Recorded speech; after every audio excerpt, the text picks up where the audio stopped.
नरेंद्र मोदी के प्रधानमंत्री के रूप में शपथ लेने के बाद एनडीए के एक नेता हैं जो बार बार लड़खड़ाते हुए देखे जा रहे हैं। कभी उनकी ज़ुबान लड़खड़ा रही है, कभी उनका शरीर लड़खड़ा रहा है। और तुर्रा तो ये कि पिछले दिनों ये नेता यानी कि नीतीश कुमार नरेंद्र मोदी के चरणों में जा बैठे।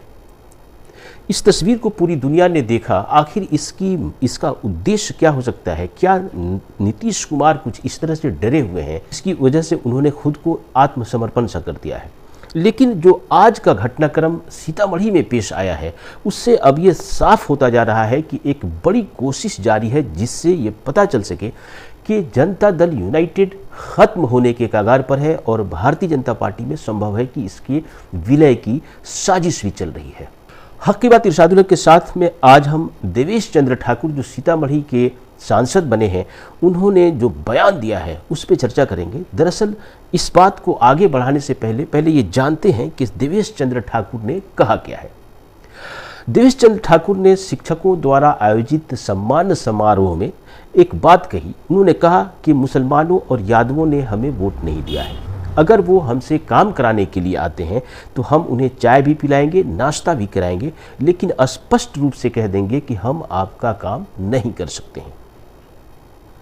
इतना ही नहीं, उन्होंने यहां तक कह दिया कि अगर आपको तीर छाप में नरेंद्र मोदी का चेहरा दिखता है तो मैं भी ये कह सकता हूं कि लालटेन छाप में हमें लालू प्रसाद यादव का चेहरा दिखता है।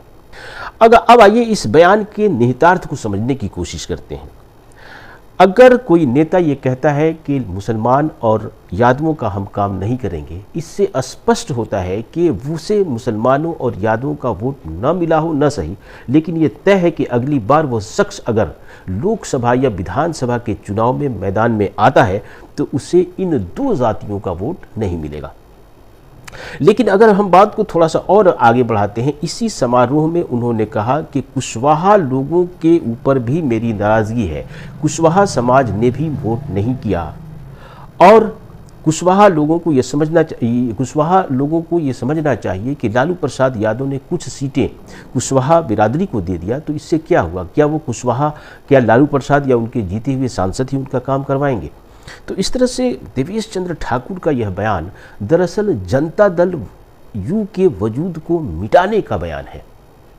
अगर आप गौर से देखें, इस लोकसभा चुनाव में 16 सीटों पर जनता दल यूनाइटेड ने चुनाव लड़ा था, 12 पे उनकी जीत हुई थी। लोकसभा सीटों पर अगर आप आंकड़ों पे गौर करें तो जनता दल यूनाइटेड